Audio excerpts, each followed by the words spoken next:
Hi and welcome again to my channel, Grammar with Mustafa Khatak. Our today's topic is auxiliary verbs. So, what are auxiliary verbs? Auxiliary verbs, also known as helping verbs, are used with main verbs to show more detail such as tense and mood. Let's look at some example of auxiliary verbs. In the sentence, I'm driving a car. The main verb is drive and am is the helping verb, helping the main verb to make present progressive tense. In the second sentence, he is walking to school. The main verb is walking and is helping the main verb again to make present progressive tense. They are talking on phone. The main verb is talking and the helping verb or the auxiliary verb is are. Let's look at some more example. In the sentence, he was driving a car. The main verb is drive and the helping verb is was. The helping verb shows that the sentence is in past continuous tense. In the second sentence, they were walking to school. Were is the helping or auxiliary verb, and the main verb is walking, and the tense is past continuous tense. Types of auxiliary verbs. Auxiliary verbs have two main types, primary auxiliary and secondary auxiliary. The primary auxiliaries are the verb to be, to have, and to do, and the secondary auxiliary are modals like can, may, could, and would. Let's discuss the primary auxiliary verbs in detail. The three primary auxiliary verbs are to be, to have, and to do. Among the primary auxiliary, the verb to be is the most important, but the most tricky one also. Why? Because it changes its form. In the present, it can have the form of is, are, and am. In the past, it changes to was and were, and in the perfect, it changes to been. Functions of the verb to be. One of the most important functions of the verb to be is to form continuous tenses. Some example in present continuous tense, I'm driving a car.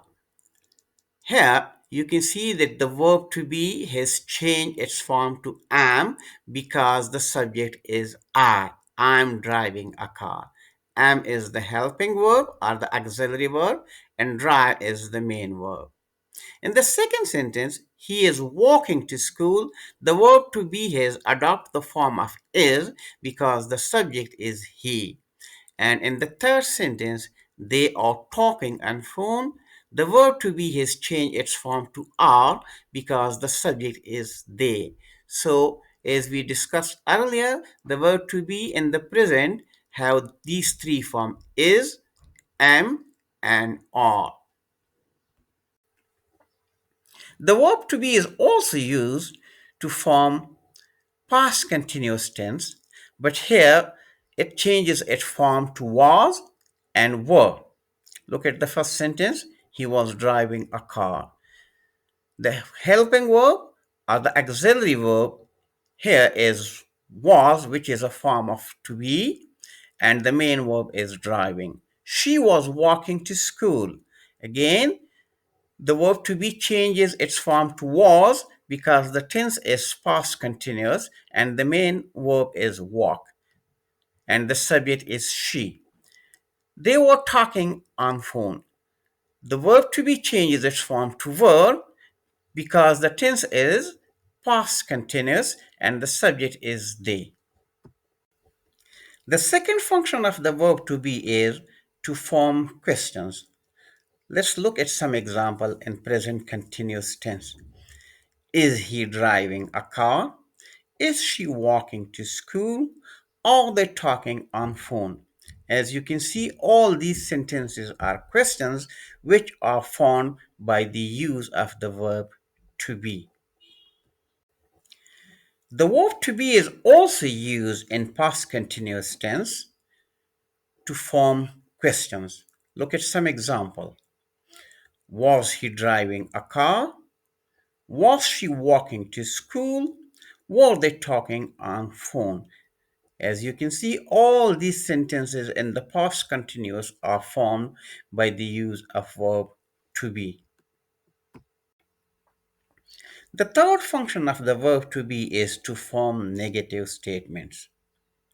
Let's look at some example in the present continuous tense. He isn't driving a car. She isn't walking to school. They aren't talking on phone.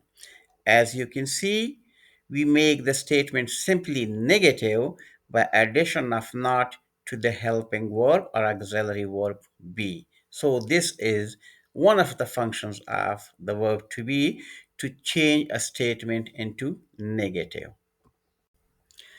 Let's look at some more example of how the verb to be is used in past tense to make a statement negative.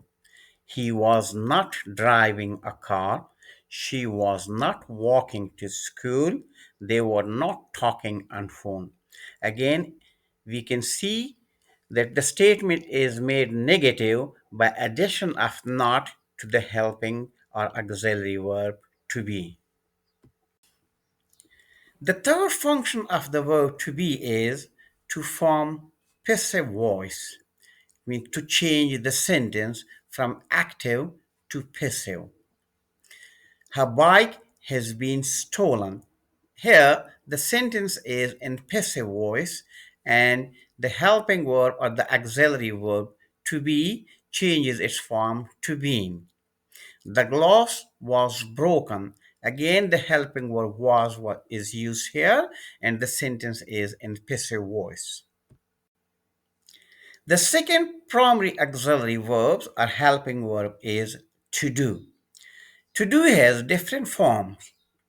In present, it is these two forms, do or does, and in the past, it has its form is did.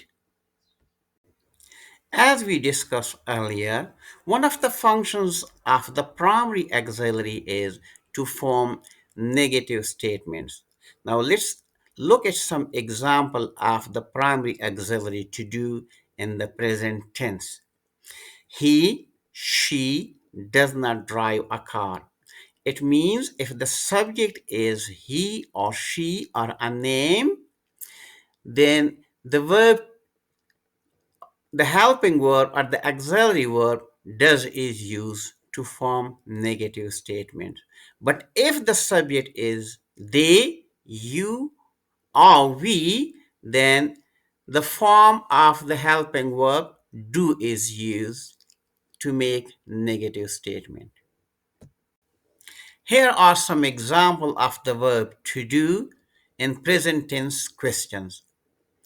Does he, she drive a car?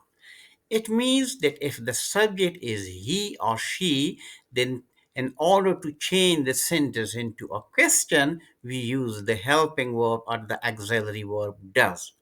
But if the subject is they, you, and we, then we use do to change the sentence into question. Do they walk to school? Do you walk to school? Do we walk to school? The auxiliary verb to do has only one form in the past tense, which is did. Let's look at some negative statement in the past tense using the helping verb did. He did not drive a car. They did not walk to school. It means with all personal pronoun, in order to change a sentence into negative, we only use one form, which is did. He did not. They did not. We did not. With all personal pronoun, we use the verb did. The third primary auxiliary verb is have. The auxiliary verb have has two forms: has and have in present, and had in past. With he, she, it is a subject, we use has, and with you, we, and they is a subject, we use have. Had is used with all personal pronouns. Let's look at some example. Remember that the primary auxiliary have is used to form perfect tenses. Let's look at some example in the present perfect tense. He has completed his work. She has finished reading the book. It means that when the subject is he or she, then we use has as a helping verb. But when the subject is they, you, or we, then we use have as a helping verb. They have watched the movie. We have watched the movie. The primary auxiliary have changes to had in the past perfect tense. Let's look at some example. She had completed his work. She had finished reading the books. They had watched the movie. As you can see, only one form of the helping verb had is used with all pronouns. With he, she, they, you, we use only had in the perfect tense. Quiz time. Which word is the helping verb in this sentence? Olivia was finishing her homework. Pause the video and answer.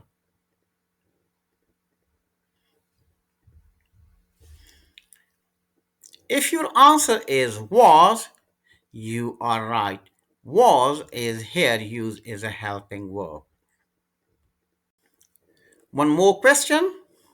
They have not finished their homework.